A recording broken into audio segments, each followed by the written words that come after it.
ፍቅሩ ሙልዬ ነው እጄ ሰጠው። አሁን ከዛ በፊት ሌሎች ሰጥተዋል። ሁሉም ሲመጡ ትግሉ እየጠራ ነው የሚሉት። ትግሉ እየጠራ ነው፣ ትግሉ እየጠራ ነው፣ ትግሉ የሚመጡት ደግሞ ትልልቅ ሰዎች ናቸው። ቦታ ያለ አይን ቦታ ያሉ ሰዎች ናቸው። ትግሉ እየጠራ ነው የሚሉት አንደኛ። ሁለተኛ ነገር ደግሞ ምንድነው ሴት ደፍሮ እናትና ልጅ ደፍሮ ነው የመጣው አሉ። እናትና ልጅ የደፈረው እጅ የሰጠቀን ነው ወይንስ ከዛ በፊት? ስተቱ የአማራ ህዝብ የተበደለው በደል ሌላ ግለሰቦች መነገጃ አደረጉት። መሸቀጫ እንደ ሸቀጥ ነው እየተደረገበት ያለውና ያ ነገር ያሳዝናል። ህዝብ መነገጃ ነው የሆነው።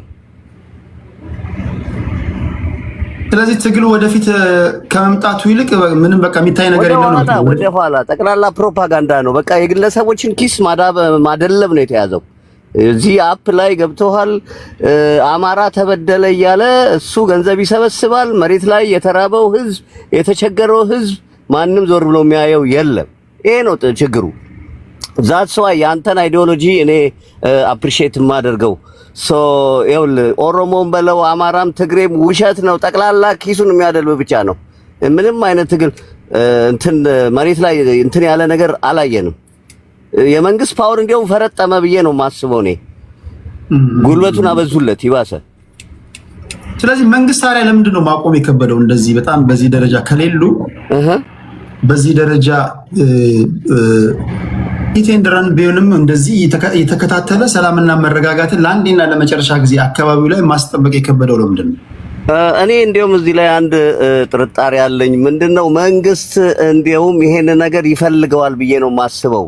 ህዝቡ ሙሉ በሙሉ አምርሮ ጠቅላላ ይሄ ፋኖ የተባለውን ኃይል ገብቶሃል። መንግስት እንዲያውም እኔ የምጠራጠረው መንግስት አልፎ አልፎ የራሱ የሆኑ ፋኖች አሉት ብዬ አስባለሁ።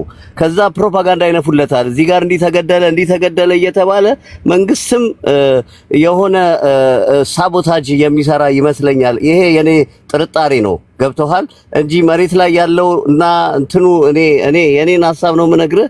እኔ ምንም አልተዋጠልኝም እውነት ለመናገር። እሺ ከሀገር ውጭ ያሉ ዲያስፖራዎች ወደ 59 58 ድርጅቶች የሚሳተፉበት የፊታችን ቅዳሜ በአይነትም በይዘትም ለየት ያለ ሰላማዊ ሰልፍ ጠርተዋል። ሁለት ጥያቄዎችን ነው ማሳካት የሚፈልጉት። የመጀመሪያው የሽግግር መንግስት እንዲቋቋም ነው። ሁለተኛው ጦርነት ይቁም ነው የሚለው። እነዚህ ተጽዕኖ ፈጣሪ ሆነው ህዝብ አነሳስተው ያሰቡትን ማሳካት ይችላሉ ብለህ ታስባለህ? በፍጹም አይችሉም። አሜሪካ ተቀምጦ አገር ቤት ያለን ሰው ማነሳሳት በጃዋር አየነው። ገብቶሃል? ጃዋር እጅግ በጣም እኔ እንግዲህ አዲስ አበባ ነዋሪ ነኝ። እጅግ በጣም ለአዲስ አበባ የኦሮሚያ ክልል ቅርብ ነኝ። የሱ ደጋፊዎች ልነግርህ ከምችለው በላይ ከፍተኛ ነበረ። በአሁን ሰዓት ግን ያን ነገር እውነት ለመናገር ጃዋርን ዞር ብሎ የሚያየውም የለም። ልል የፈለኩት ምንድነው እንደዚህ አይነት እንትኖች ነበሩ። ገብቶሃል? ትሬንዶች ነበሩ። ግን አሁን ባለው እነኚህ ሰዎች ተጽዕኖ መፍጠር አይችሉም ህዝቡ ላይ። እጅግ በጣም ነገሮች ሁሉ በጣም ግራ የሚያጋቡ ነው። መንግስትን መጣል የሚቻለው በእርግጥ በጦርነት ነበረ፣ ግን ያንን ነገር ተጠልፏል። ምንም አይነት እንቅስቃሴዎች በጣም እኔ እንዴት ብዬ እንደምገልጽልህ በቃ እንኳን ዲያስፖራው መሬት ላይ ያለው ተዋጊው ኃይል ያልቻለውን አሜሪካ ቁጭ ብሎ መንግስትን ገለብጣል ማለት የማይታሰብ ነው። ምንም ሊሆን የማይችል ነገር። ኦኬ በትግራይና በቲፒኤልኤፍ እና በፌዴራል መንግስቱ መካከል እንዲሁ ጸብ ሊነሳ እንደሚችል ዳርዳር እያለ ነው፣ መላምቶች ይሰጣሉ። ምንድነው የሚሆነው ብለህ ነው የምታስበው እንደ አንድ ኢትዮጵያዊ? በእርግጥ እንዲያውም ከመሬት ላይ ካሉ ትግሎች ሁሉ የቲፒኤልኤፍ እና የፌዴራል መንግስቱ ትንሽ አጠራጣሪ ነው። ያም ቢሆን የቲፒኤልኤፍ ኃይሎች ያኔ ከፍተኛውን የጦር መሳሪያ በታጠቁ ጊዜ ያላደረጉትን ድል አሁን ይደግሙታል ማለት እጅግ በጣም እኔ እንጃ፣ እኔ እንዴት እንደምገልጽልህ አላውቅም። እጅግ በጣም ይከብዳል። እንግዲህ አለ የሚባለው በጣም ተገዳዳሪ ኃይል ኦነግና ቲፒኤልኤፍ ናቸው። እነሱም ቢሆን ያንን ያክል እኔ እንጃ አቅምና ጉልበት አላቸው ብዬ አላስብም። ተቃጥ ቲፒኤልኤፍ ነበር ብቸኛው 4 ኪሎን መቆጣጠር የሚችለው። እሱ ያልቻለ ሌላው ኃይል እኔ አላስብም። እጅግ በጣም ይከብዳል እና የቲፒኤልኤፍም ቢሆን የነሱንም በጥርጣሬ ነው የምናየው። ድራማም ነገር መሳይም ነገር አለው ብዬ ነው የማስበው። ኦኬ ከልብ እናመሰግናለን። ኢስማችን እግዚአብሔር ያክብርልን። እሺ ከፋኖን ጀምር። የፋኖን ትግል የስካሁኑ ጉዞ እንዴት ታየዋለህ? ያ የፋኖ ትግል እንግዲህ ውጣ ውረዱም ቢበዛበት ትግሉ ተጠናክሮ እየቀጠለ ነው ብዬ ነው ማምነው። እኔ እንደኔ አስተሳሰብ መንግስት ያሰማራቸው ፋኖዎችም እንዳሉ ይታወቃል። አሁን እነሱ እየተለቀሙ እየወጡ ነው። መንግስትም ያሰማራቸውን ወደ ራሱ እየመለሳቸው ነው የሚል እምነት አለኝ። ጀስት በዛ በኦነግ ውስጥም ሸኔ የሚባለውን አሰማርተው ሲፈልግ አምጥቶ ሸኔ እጁን ሰጥተዋል ብሎ እንደ ፕሮፓጋንዳ እንደሚሰራ በዚህ በኩልም እሱ ያሰማራቸው ሰዎች እየገቡ ነው ብዬ ነው ማምነው እኔ። ከዛ ውጭ ግን ያው ትግሉ ከጊዜ ወደ ጊዜ እየተጠናከረ እየሄደ ነው ያለው። መንግስትም ያው እንግዲህ በዛች ሀገር ላይ ሰላም እንዲመጣ የሚፈልግ አይደለም። ሰላም እንዲመጣ ፈልግ ያቺን ሀገር ማረጋጋት ይችል ነበረ። ግን ያንን የሚያደርግ መስሎ ስለማይታየኝ መጨረሻው ምን እንደምሆን ለሁላችንም ጥያቄ ነው ብዬ ነው እኔ የማስበው። ስለዚህ ተጠናክሮ እየሄደ ነው ስትል ማሳያዎቹ ምንድን ናቸው? ተጠናክሮ ነው እየሄደ ስል ማሳያዎቹ ለምሳሌ አሁን በጋራ እንታገል ወደሚል አስተሳሰብም እየመጡ ነው ያሉት። በዚህ በቲዲኤፍ በኩልም በፋኖ በኩልም እንደገና ደግሞ በኦላ በኩልም ያለው ነገሮች አንዳንድ ለምን አብረን እንታገል የሚል አስተሳሰብም እያመጡ ነው። ሜይ ቢ ይሄን መንግስት ማሸነፍ የሚችሉትም ያንን ነገር ካደረጉ ነው። ኦልሬዲ ወንድሜ ቅድም እንዳለው ትንሽ ያው አሁን መንግስት የሚፈራው ይሄ ቡድን ቢጠናከር እና ወደ አንድነት ቢመጣ ለመንግስት በጣም አስጊ ነው ብዬ ነው ማስበው። እኔ አሁን ትብብር ቢፈጥሩ ማለት ነው ያለው አማራጭ እንኳን ተው። እኔ በኤርትራ በኩል ያለውን እኔ አልቀበለውም። ነገር ግን ለምሳሌ ኢትዮጵያውያን ራሳቸው ቲዲኤፍ፣ ኦላ፣ ፋኖ እርስ በራሳቸው ቢተባበሩ ለመንግስት አስጊ ናቸው ማለት እኛ ለሀገር እንጂ ከሀገር ውጭ ካለው ጋር የሚጣመር ሰው ካለ እኔ አልቀበለውም። ያንን ትክክል ትግልም አይደለም። ይሄ ሀገርን ለማፍረስ ከሌላ ሀገር ጋር መጣመር ማለት እኔ ምንም ተቀባይነት የለውም። ሜይ ቢ መንግስት ከሻቢያ ጋር ተባብሮ ትግራይ መጥቷልና አሁን እንጣመር የሚለው ነገር እኔ አልቀበለውም። ስለዚህ እንደ ዋናነት አሁን ቢረጋጉ እነዛ ሶስቱ ቡድኖች አንድ ላይ ቢሆኑ ለመንግስት ያሰጋሉ። ከባድ ነው የሚሆነው ጦርነቱ ማለት ነው። ከዛ ውጭ ግን አሁን እየነጠለ እየመታ ነው ያለው። መንግስትም እየነጠለ የሚመታ ከሆነ እነሱም ከግብ አይደርሱም ብዬ ነው ማስበው። አይታል አንዴ ኦላን ይመታል፣ አንዴ ደግሞ ፋኖን ይመታል። ወደ ትግራይ እንኳን ብዙም አይሄድም።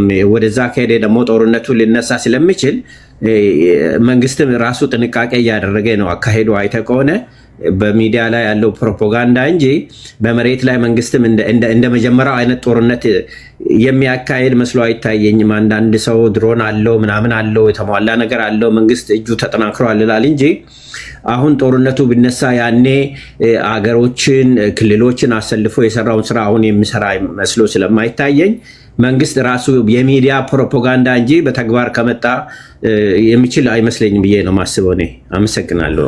የፋኖን ትግል እንዴት ነው የምታየው? እስካሁኑ ጉዞ የፋኖን ትግል እንግዲህ ላለፉት እኔም በዚህ በትግል ውስጥ እንዳሳለፍኩና አሁን ላይ ካለው ሁኔታ ማለት ሰላም ጥሪውን ልበል በዛ ልክ ከሚባሉት ውስጥ ነኝና መጀመሪያ የነበረን የትግል ኮዝ መስመሩን የሳተበት ሁኔታ ነው ያለው። እሱም ምንድነው? በተለይ ይሄ ጽምዶ የሚለው እሳቤ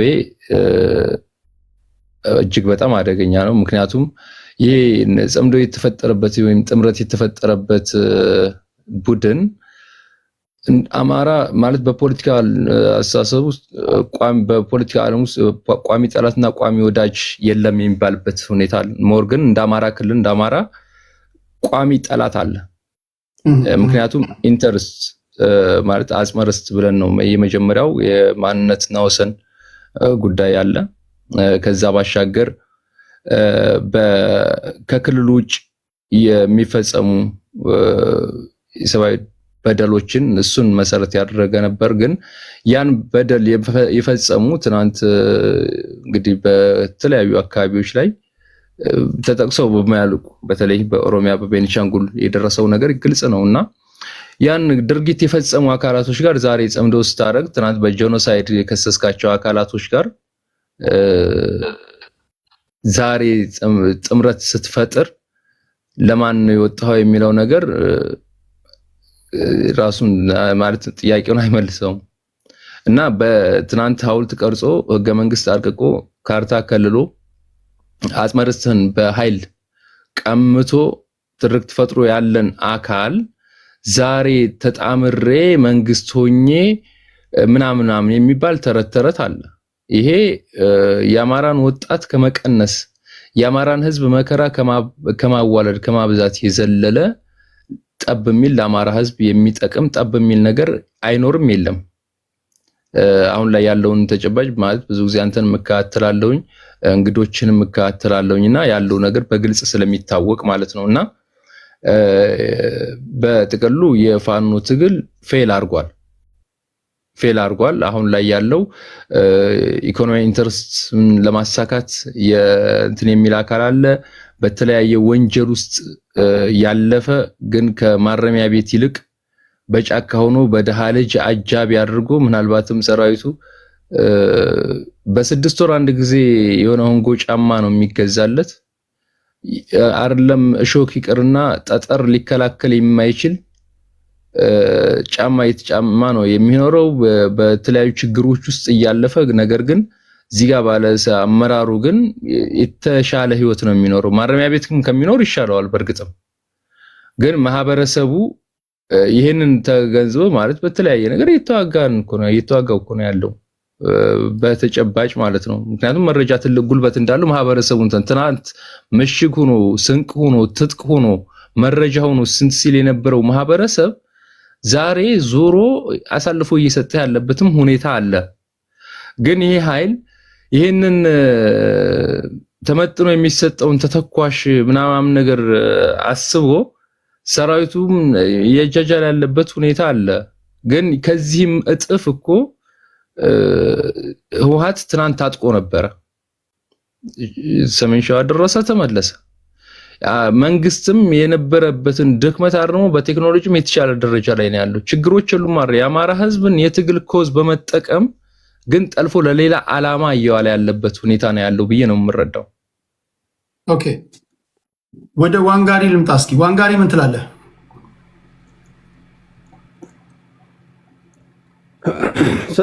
ሰላም ቴዶ ይሰማል? አዎ ይሰማኛል። እንዴት ነው ዋንጋሪ? ኦኬ ወደ ሎካል ገባ። እሺ እንግዲህ የፋኖ ይሄን አንድ ዙር እናወራና ወደ መካከለኛ ምስራቅ እንሄዳለን። እንግዲህ የፋኖን አሁን አርበኞችን ከልብ አመሰግናለሁ። የአርበኞች ሚዲያ ቴንክ ዩ ቴዲ ቴንክ ዩ ስለጋበዝከኝ አመሰግናለሁ። ቴንክ ዩ። እሺ ወንድሜ እሺ ዋንጋሪ እንግዲህ የፋኖ ትግል ካየው ዛሬ ለምሳሌ አሁን ውጭ ሀገር ከና አብሮነት ጋር የሶሻል ሚዲያ ንቅናቄ እናደርጋለን ያሉት ውስጥ ስንት አማራ አየ? ለምሳሌ አማራ ንቅናቄ፣ ዓለም አቀፍ ንቅናቄ፣ ዲያስፖራ ንቅናቄ። አሁን ይሄ የሚነግርህ ምንድን ነው? ይሄ የሚነግርህ ኮዙን ለፐርሰናል ቤኔፊት መሸጥ ማለት ነው። ለምሳሌ የአማራ ኮዝ አንድ ነው አይደለም? ኮዙ ጥያቄ ካለ አንድ ነው ኮዝ የሚኖርህ። ያ ኮዝ በሁለት እና በሶስት ፓርቲ ሪፕሬዘንት ቢደረግ የምትለያየው ወይ በአይዲዮሎጂ ነው ወይ በፕሮግራም በፖሊሲ ነው የምትለያየው። ይህን ያክል አያስፈልግም። አሁን ተመልከት፣ በኢትዮጵያ ውስጥ ምርጫ ለአሁኑ ምርጫ ላይ የተወዳደሩትን አገር አቀፍ ፓርቲዎች መጠን ብዛት አይተሃል። ምን የሚባል ኮንሰፕት አለ በዲሞክራሲ ውስጥ? ቮት ዲስፍራንቻይዝመንት የሚባል ድምፅ መርጠሃል፣ ግን ድምፅህ ዋጋ እንዳይኖረው ማድረግ ማለት ነው ባጭሩ። ኮዙን መበታተን፣ ኮዙን ትበትነዋል። ይሄ ቶ ሌላውን ብልጽግናን ጣልከው አልጣልከው ቶ እሱ ሌላ ጉዳይ ሆኖ ወክለዋለው የምትለውን ወገን ኢንትረስት ማክሲመም ኢንትረስት ፕሮሞት የሚያደርግ ሰብሰብ ያለ አንድ ፖለቲካል ሞቲቭ ያለው ድርጅት እንኳን ማቋቋም አልቻልክም። በእኔ ጥናት አሜሪካ ውስጥ የአማራ ዙሪያ የተደራጁት 10 ምናምን ድርጅቶች ናቸው። በኦሮሞ ዙሪያ የተደራጁት 10 ምናምን ድርጅቶች ናቸው። ምንድነው ዋዋዝ ጎይንግ ኦን ብለህ ዝም ብለህ ጠጋ ብለህ ስትመለከተው አየህ ኮዙ ይሸጣል። አየህ ኮዙ ገንዘብ ያወጣል። ፐርሰናል ቤኔፊት እንጂ ፎር ዘ ቤኔፊት ኦፍ ዩር ኮሚኒቲ ያለ የምታገለው። አሁን የፋኖን ትግል ብትመለከት ፋኖ አሉ የሚባሉ የሚመኩበት ኃይሎች እየሰጡ ነው። እኔ ያሳዝነኛል። እኔ በእውነት አንዳንድ ጊዜ የአማራ ህዝብ ያሳዝነኛል። በገዛ ልጆቹ በዚህ ሌቭል እንዴት ነው ቤትሪ የሚደረገው? እንዴት ነው አንተ ኮዝህን እንደዚህ ዲስፍራንቻይዝ አድርገህ ኮዝህን በጣጥሰህ ትርጉም ለምሳሌ ቦሽ መልስት ባለፈው የተናገሩት ንግግር አለ። ምንድነው የሚያባለው የኦሮሞ ልጅ እንዴ? ለምን የምትጋደለው?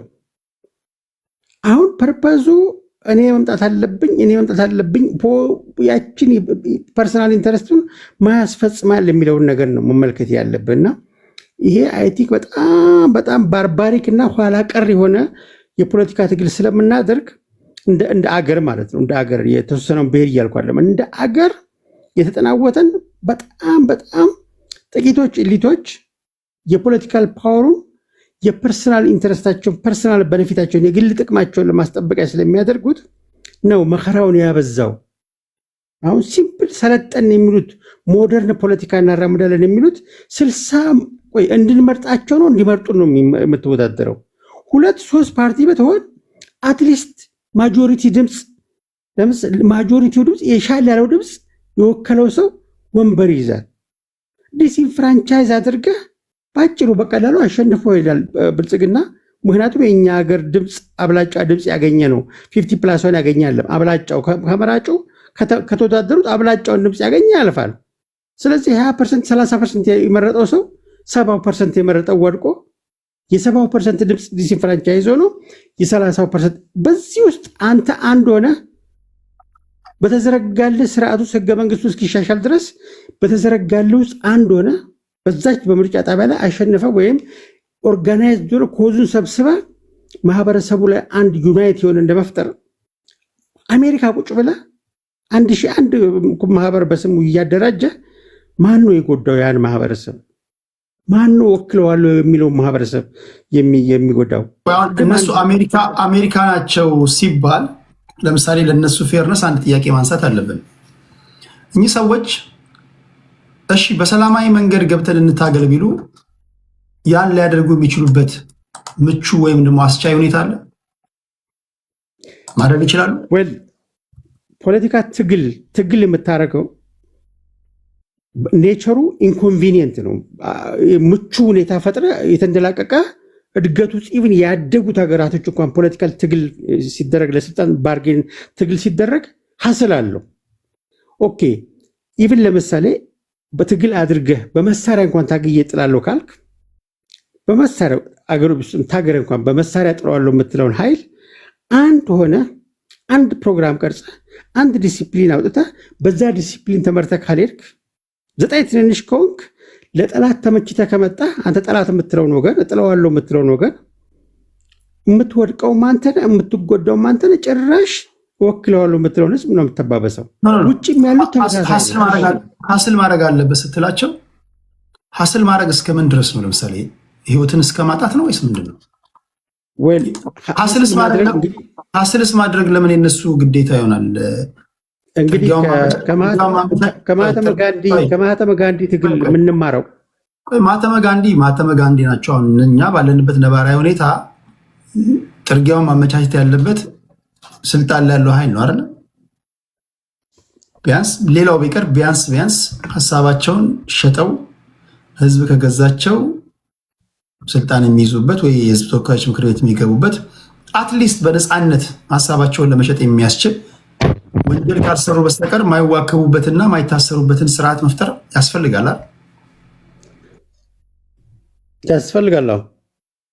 ያ ከሌለ ግን ያን ስርዓት ከማን ጋር የምትፈጥረው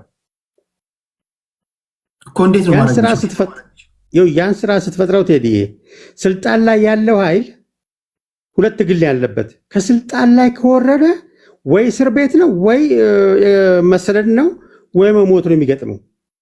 ስልጣን ላይ የሌለውም ስልጣን ላይ ያለው ፈንቅሎ መቀመጥ ነው የፈልገው። ስልጣን ላይ ያለው ስልጣን ላይ ያልወጣው ስልጣን ላይ ድርሽ እንዳይል የሚያደርገው ይሄ ላለፉት 70 ዓመታት የተጓዝንበት ካልቸር ነው። ይሄን ካልቸር የምንቆርጠው አሁን ስልጣን የያዘ እንግዲህ ለዲሞክራሲ ሁለቱ ኃይሎች ያስፈልጋሉ። ተፎካካሪም ያስፈልጋል፣ ሩሊንግ ፓርቲም ያስፈልጋል። ከዛ ልክ ሩሊንግ ፓርቲ ወንበር ስትይዝ ግዴታና መብት ይለያያል። መንግስት ስትሆንና መንግስት ለመሆን ስትታገል ይለያያል።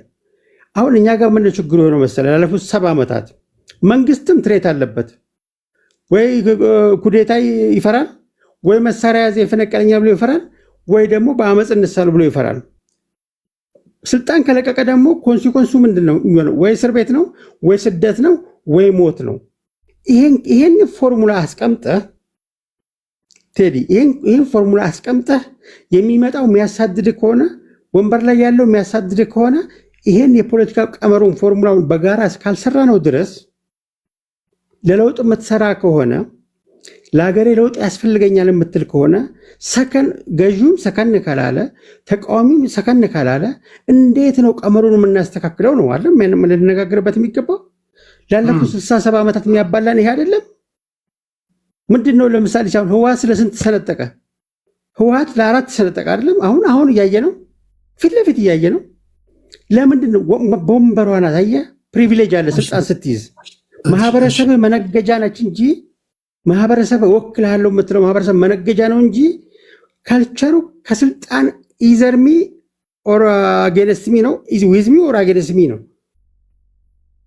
እና ይሄንን ካልቸር እስካልሰበርን ድረስ ቴዲ የዶሮና የእንቁላል ወሬ ነው የሚሆነው። ሁል ጊዜ ይሄንን ነው እያቦካ ነው የምንሄደው የሚለው መልእክት ነው ማስተላለፍ ፈልገው። ጀሚ ምን ትላለህ ወንድሜ? እሺ አመሰግናለሁ። እኔ የምረዳው ምንድነው በመጀመሪያ ደረጃ የጠራ የትግል ዓላማ ስላልነበረው እና በማወናበድ የተነሳ ወደ ትግል አሳስቶ በማስገባት የተሄደ ስለሆነ ረጅም ርቀት መሄድ አልቻለም፣ የፋኖ ትግል ማለት ነው።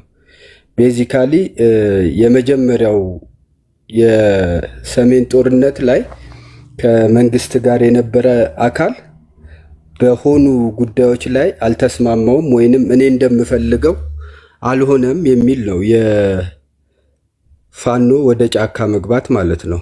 አንዱ ለምን የፕሪቶሪያ ስምምነት ተፈጸመ? ያንን ኃይል ልክ ከኤርትራ ጋር በሚመሳሰል መንገድ የሆነ ኃይል እሱ ጠላት የሚለውን ኃይል ጠፍቶ በሱ መቃብር ላይ ካልሆነ የኔ ፍላጎት አልተሳካም፣ የኔን ፍላጎት የማያሳካ መንግስት ደግሞ ሊወርድ ይገባል የሚል አንዱ ምክንያት ነው እንጂ ሪል ኮዝ ስላለ ወይንም የተለየ በደል እሱ እታገለታለሁ በሚለው ህዝብ ላይ በተለየ ከሌሎች ህዝቦች የተነሳ በደል የሚታይ መሬት ላይ ያለ ስለሌለ እያደር እየሳሳ በዓላማው ላይ የሚሄድበት መንገድ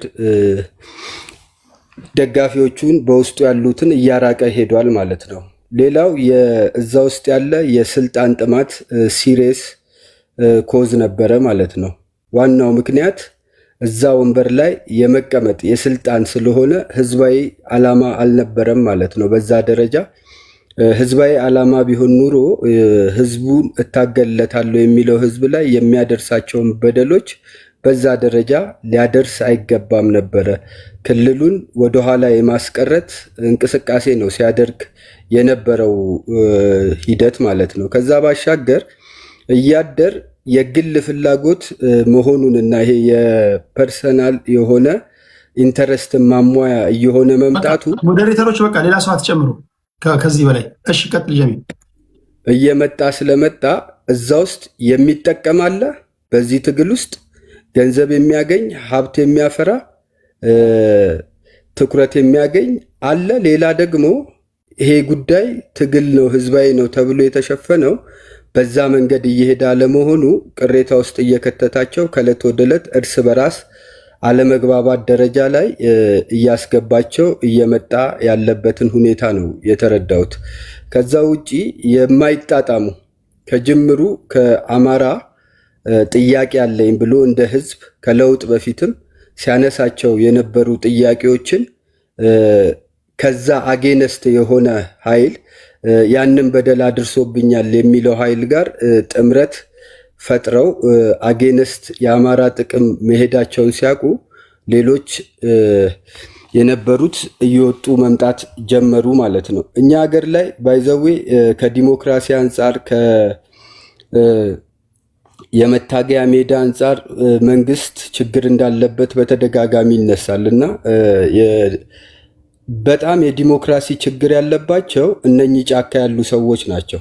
አንደኛ ከፍተኛ ለጫካው ትግል እንኳን ከፍተኛ የሆነ የስልጣን ጥማት ያለባቸው ናቸው። እንደታየው አንድ ሆነው ለመዋሃድ ምን ያህል ጊዜ እንደፈጁ አንዱ በአንዱ ላይ ሲያደርግ የነበረው ዘመቻ ግለሰባዊ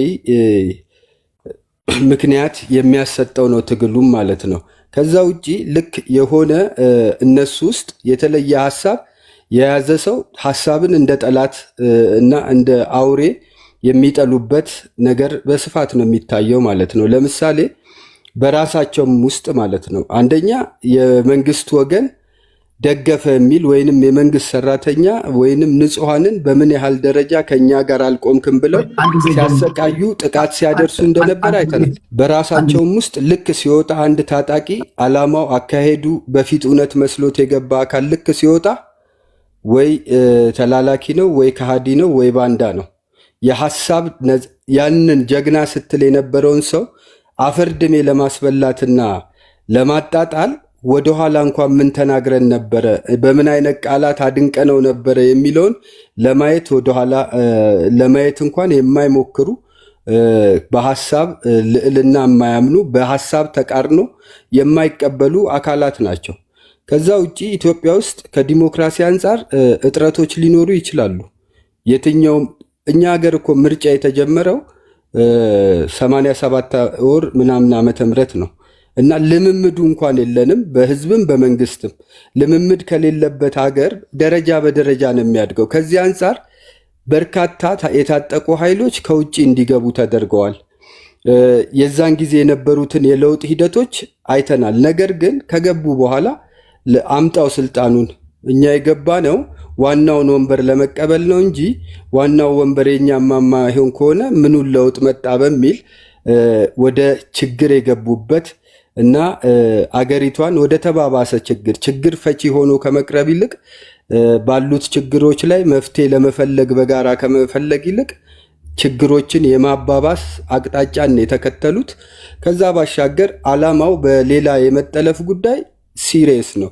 የሚልካቸውን አጀንዳ ነው የሚያራምዱት ማለት ነው። እነኚህ ሰዎች በቀጥታም ሆነ በተዘዋዋሪ አሁን የአማራ የሚባል ራሳቸውም እንኳን የተሳሳተም እንኳን ቢሆን ይዘውት ተነስተው የነበረውን ማኒፌስቶና እንትን እንዲቀይሩ፣ ምክንያቱም የላኪዎቻቸውን አጀንዳ ማራመድ ግዴታ ነው። ለምሳሌ ስለ ወልቃይት ፋኖ ያስብ የነበረው ስለ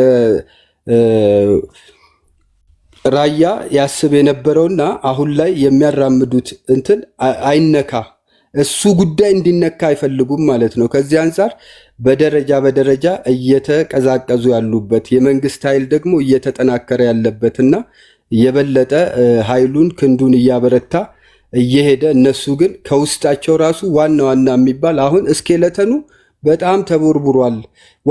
ዋና የሚባሉ ሰዎች በጦርነቱ መስዋዕት የሆኑ ምናምን እንዳሉ ሆኖ ይሄ ማንፈንቴ የሚባለው ሙሀባ ፈንቴ አሁን ሲሪየስ ሰው ነው። አሁን የገባው እንደዛ በጣም ትላልቅ በዛ በእነሱ ውስጥ ትልቅ የነበሩት ናቸውና ዛሬ ካዲዎች ናቸው፣ ዛሬ እንትን ናቸው ምናምን ብትል መሬት ላይ ያለው ህዝብ በደንብ ይረዳዋል። ከዛ ውጭ በህዝብ የመተፋትና ድጋፍ ያለማግኘት ነገሮች ከቀን በቀን እየተበራከተ ሲሄድ ያኛው እየተዳከመ ይሄዳል። እነኛ ኃይሎች ከሀገራዊ ጥቅም አንጻር እንኳን በተቃራኒ የሚቆሙ በመሆናቸው እንደዚህ አይነት የመዳከም የዕለት ዕለት ገጥሟቸዋል የሚል ሀሳብ ነው ያለኝ። አመሰግናል። እነዚህ የትጥቅ ትግል በሚያደርጉ ሰዎች መካከል አሁን ስልጣን ላይ ያሉ ሰዎች የገዢው ፓርቲ ሰዎች የሚተነትኑት ትንታኔ አለ። ትንታኔው ስልጣን ላይ ያሉ ሰዎች የሚተነትኑት ትንታኔ ትክክል ነው። አስቸጋሪው ደግሞ በተቃራኒ ያሉ ወገኖችም የሚተነትኑት ትንታኔ አንዳንዴ ትክክል መሆኑ ነው። ለምሳሌ በገዢው ፓርቲ በኩል ያሉ ሰዎች የሚከተሉት ፕሪንሲፕል ምንድን ነው? ማህበረሰብ ውስጥ ስለሆነ ገብተው የሚታገሉት ከተውናቸው ማህበረሰቡ ሲመረውና ሲሰለቸው ራሱ ይተፋቸዋል የሚል እሳቤ አለ። ዝም ብለህ ፌስ ቫልዩ ብትወስደው ትክክል ነው። ህዝብ ከመሰላቸቱና ከመዳከሙ የተነሳ እያነቀ ወይም ደግሞ ከነሱ አጌንስት ሆኖ ኢንፍራስትራክቸር ሲወድምበት፣ ህፃናት ሲገደሉበት፣ ቀየው ሰላሙን ሲደፈርስ እየተከታተለ ሊያድናቸው ይችላል የሚለው እሳቤ ትክክል ነው።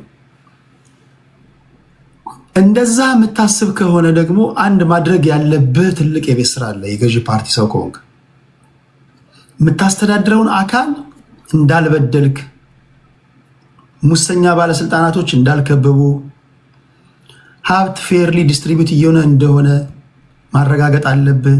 ሰላምና ማረጋጋት ማስጠበቅ አለብህ። አትሊስት ይሄን እያደረግክ እንደሆነ ካወቁ ህዝብ እናንተ ከምትሰጡን ሰላም እናንተ ልታመጡልን ከተዘጋጃችሁት ልማት አሁን የምናገኘው ይሻላል፣ ሰላማችንን አትንፈጉን ብሎ እንዳልከውም ሊያባራቸው ይችላል። ችግሩ ህዝቡ ሰላምና ደህንነቱን ማስጠበቅ ሳትችል ስትቀር ነው። ለምሳሌ በከተማ ውስጥ በሚያደርገው ነገር የሚታገት ከሆነ የኑሮ ውድነቱን የሚባባስበት ከሆነ መቋቋም የማይችልበት ደረጃ ላይ ከደረሰ፣ በተቃራኒው ግን ከገዢው ፓርቲ ጋር የተለጠፉ ሰዎች የተንደላቀቀ ህይወት እየመሩ ከሆነ ህዝብ ተስፋ እያጣ እንዲመጣ ካደረግከው ይተፈውልኛል ያባሩልኛል ያልከው ህዝብ እነሱስ ሊገባ ይችላል። በሌላ አባባል ካንተ በተቃራኒ ያሉ ታጣቂ ቡድኖች ማዕከላዊ መንግስት ወይም ደግሞ የገዢው ፓርቲ ሰዎች የህዝቡን ሰላምና ደህንነት እያስጠበቁ ስላልሆነ የህዝብ የኑሮ ውድነቱ እያስመረው ህዝቡ ትከሻው እየጎበጠ ስለሆነ 50 ሚሊዮን 100 ሰው በየጊዜው እኛን ይቀላቀለናል። ያም ደግሞ ትክክል ነው፣ አስቸጋሪ ነው የሚሆነው። ስለዚህ መፍትሄው ምንድነው? በአጭሩ መቋጨት የምትችለውን ነገር በአጭሩ መቋጨት ነው። ዛሬ 50 ናቸው ያልካቸው ነገ 50 ሺህ ይሆኑብሃል። ተስፋ የመረረውም የተዳከመውም የሰለቸውም ይቀላቀላቸዋል። ስለዚህ ይተፉልኛል ያልከው ህዝብ ራሱ ካንተ አጌንስቶ ሊቆም የሚችልበት አጋጣሚ ሰፊ ነው። ቢያንስ ኦፕሽን እንዳለው እንኳን ማወቁ አደጋ ነው የሚሆንበት። ስለዚህ ይሄን እንዴት ነው የምታስታርቁት? አይዶን ነው። የገዢው ፓርቲ ሰዎች ይሄን ነገር ወይ ከቻሉ በአንዴ በመደራደርም ሊሆን ይችላል፣ ራሳቸው በሚወስዱት መንገድ ታጣቂ ኃይሎች ጋር ለአንዴና ለመጨረሻ ጊዜ ሰላማዊ ኢንቫይሮንመንት እንዴት መፍጠር እንዳለባቸው መነጋገር አለባቸው። በመሃል ግን አንድ እውነት አለ። በመሃል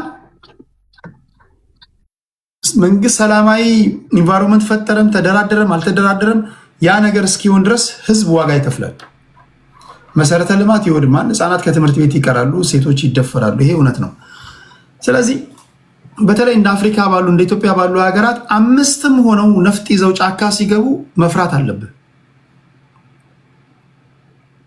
ታሪካችን የሚያሳየው 7 ሆነው የገቡ ሰዎች ናቸው መንግስት የገለበጡት። በጊዜ ሂደት እየበዙ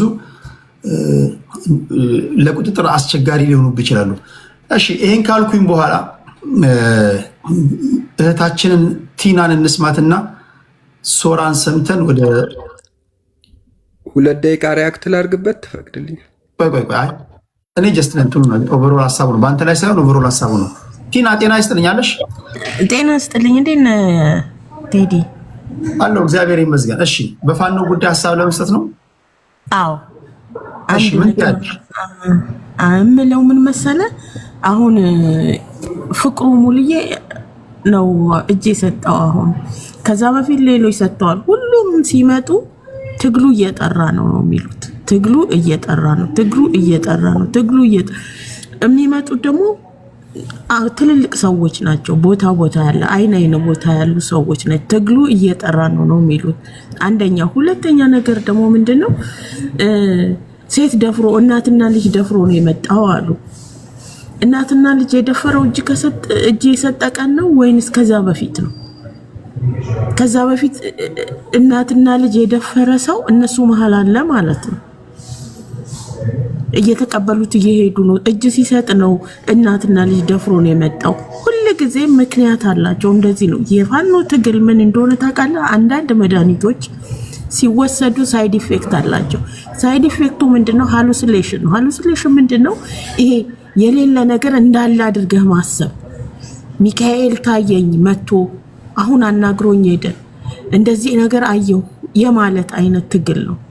የሌለ ነገር ይስሉታል።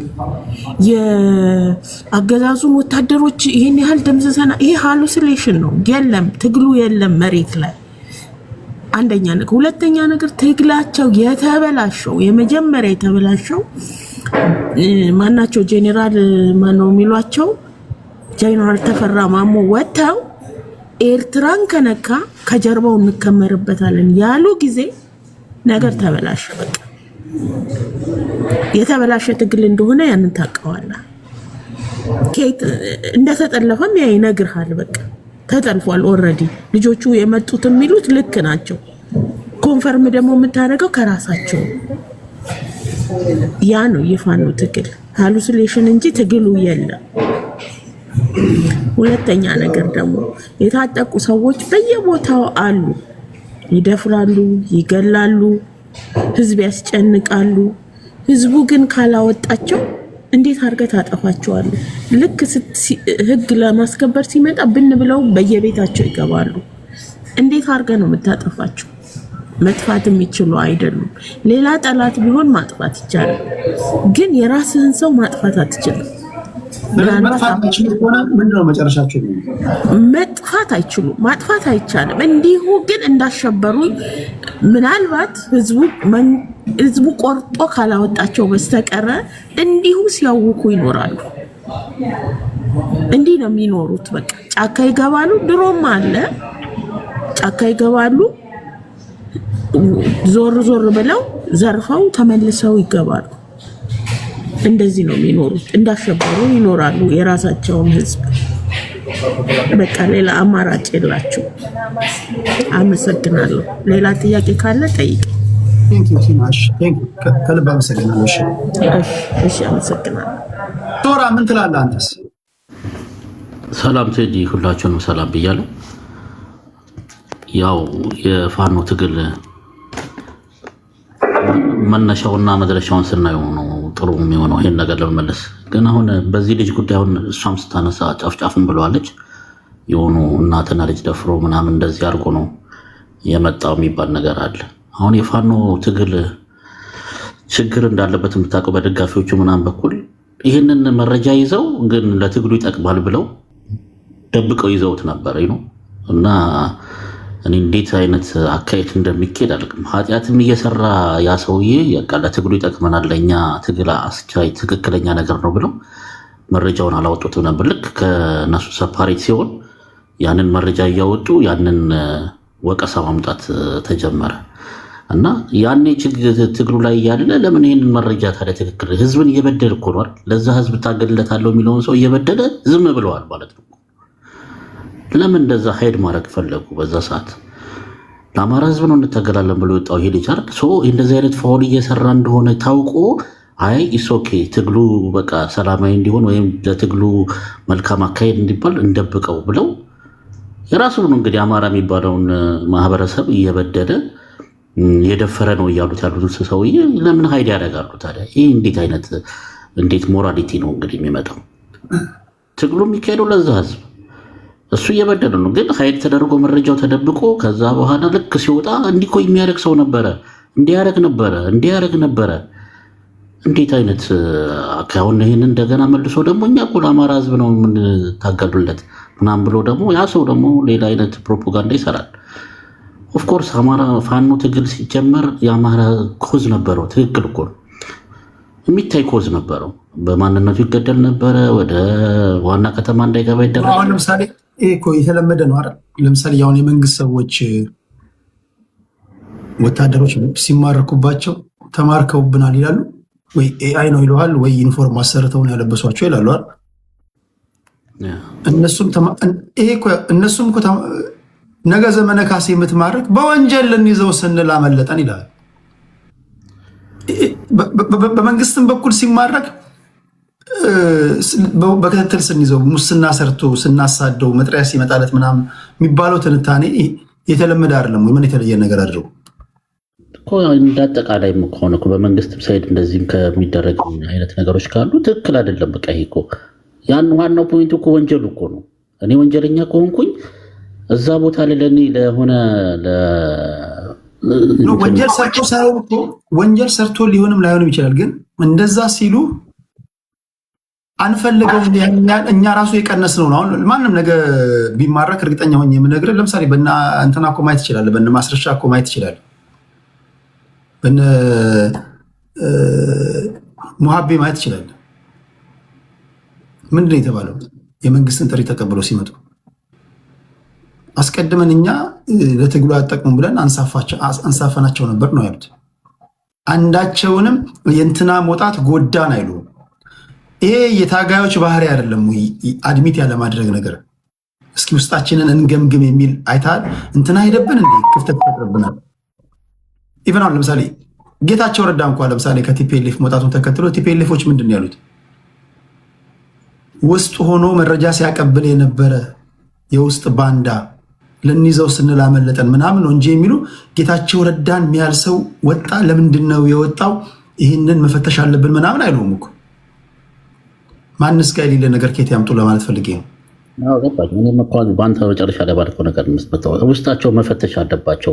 እንደዚህ አይነት ነገሮች እየተካሄደ ትክክል አይነት ፕሪንሲፕል የለውም ማለት አሁን ያ ትግል ፕሪንሲፕል የለውም ማለት ነው፣ ወይም ፕሪንሲፕሉ ስቷል ማለት ነው። እንዳልኩ የአማራ ኮ ትግል ኮስ መነሻ አለው። በቃ ትክክል ነው። እኔ አሁንም የምለው ማለስማማ በሰላማዊ ትግል ነበር። እዚህ ቤት መጀመሪያ እናንተ ቴዲት እንከራከር ታስታወስክ። በሰላማዊ ትግል ነው ይሄ ነገር መጥቀውጫት ያለበት ስል ስፔስ የለም ማለት ለዚህ አማስችል አስቻይ ሁኔታ የለም ተባለ። ግን ትጥቅ ትግሉ ደግሞ የተያዘበት መንገድ ትክክለኛ አይደለም ብዬ ነው የማምነው። ትጥቅ ትግሉ ይባስ የክልሉን እያወደመና የክልሉን ማህበረሰብ እየጎዳ ነው። የሚካሄድበት መንገድ ትክክለኛ አይደለም ነው። ያ ነገር ነው አሁንም እየሆነ ያለው እኮ። እነዚህ ሰዎች ወንጀለኞች ናቸው እዛ ውስጥ ብዙ ነገር። ስለዚህ መጨረሻው ምንድን ነው የሚሆነው? አሁንም በቀደም እንደተባባልነው ነው የሚሆነው። አሁንም እኮ መጨረሻው ይሄ ነገር ህዝቡ ውስጥ ህዝቡ እኮ ይሆን ለምሳሌ ልክ እንደዚህ አይነት ሰዎችን አሁን በቀደም እጅ እንደሰጠው አይነት ሰዎችን ወንጀል ሲፈጽሙ ያህል ሲበድል ያህል ግን እንዳይናገር ስለሚገደል ዝም ይላል። ከራሱ ነጥሎ መውጣት አይችልም። መንግስት ፕሮቴክሽን እየሰጡ አይደለም ያን ህዝብ። ያ ህዝብ በእነዚህ ታጣቂዎች በየቦታው ቅድም የነበረችው ቲና እንደዚሁ ጫካ ለጫካ እየሄዱ የሚዘርፈው እየዘረፈ ጫካ እየገቡ እንዲሁ ይኖራሉ አለች። አንተስ ምንድን ነው የምትለው? ይሄ ነገር በምንድን ነው የሚቋጨው? እንዲሁ ነው የሚቀጥሉት? መጨረሻው ይሆናል። እኔ አሁን ባለው አካሄድ ነው አሁን በሚታየው ሪያሊቲውን ስናወራ ትግሉ ረጅም ጊዜ የሚሄድ ነው፣ በአጭር ጊዜ የሚቋጭ ነው ብዬ አላምነው። አሁን በምናየው እውነታ ማለት ነው። በቃ እውነታው ይወራ ከተባለ ይሄ ነው በቃ። ረጅም ጊዜ የሚፈጅ ከሆነ ማን ይጎዳል? አንደኛ አማራ ህዝብ ነው የሚጎዳው። ወደድንም ጠላንም ክልሉ ነው የሚጎዳው። አማራ ህዝብ ተጎዳ ማለት ማን ተጎዳ ማለት ነው? ኢትዮጵያ ተጎዳች። ፋይናሊ ዛስ ፖይንት እኮ በቃ ኢትዮጵያ ከተጎዳች አሁን ለምሳሌ እነሱ የሚከተሉ ታክቲክ ዋር ኦፍ አሲሜትሪ የሚለው ሊሆን ይችላል። እነሱ ከአንተ ጋር ቡጤ ለቡጤ ላይጋጠሙ ይችላሉ። ካላቸው ሎጂስቲክ አኳያ ከህዝብም ከሰው ኃይልም አኳያ ከአንተ ጋር ቡጤ ለቡጤ አንድ ለአንድ ላይገናኙ ይችላሉ። በሬሾም አይገናኝም። እነሱ የሚከተሉት ፋይናንሻሊ እየገዘገዙ ማዳከም ሊሆን ይችላል። ያ ደግሞ ገዝግዞ የመጣል ታክቲክ ሊሆን ይችላል። ከጣልካቸው ያንተ የመውደቂያ ወይም አንተ የምትደግፈው መንግስት የመውደቂያ ቻንሱ እየሰፋ ይሄዳል እንጂ እየጠነከረ የመሄድ ቻንሱ እየሰፋ ሄድማ ምን ትሆናል መጨረሻ ላይ? በዛ ላይ ሰዎች ይጨምርባቸዋል። ተስፋ የቆረጠውም ተስፋ ያለውም የተማረረውም ያው ሳይዝ ነው የሚሄደው። አሁን ለምሳሌ በፋኖ ሳይሄድም አንተ የምትለው ተስፋ መቁረጥም መሰላቸትም ነገሮች ሁሉ ይመጣሉ እኮ። እንደዛም ሆኖ እኮ ነው ሰዎችም እየወጡ ያሉት። የዓላማ ሰዓት ይመጣል፣ ነገሮች ይመጣል። መንግስትም ተጎጂ ነው የሚሆነው እንዳልከው። ኢኮኖሚካሊ ብዙ ኮስት ያደርገዋል ይሄ ነገር እኮ ወደድንም ጠላንም። ግን ያ ነገር ሊሆንበት ቢቻል መነጋገር ቢቻል ትልቅ ነገር ነው፣ መፍትሄ ቢመጣ ማለት ነው ወደ ድርድር። ግን ያ ድርድር የሚሆን ነገርም ስላልሆነ ነገሮች በእንደዚህ መንገድ እየተራዘመ ይሄዳል ባይ ነኝ የምለው። ኦኬ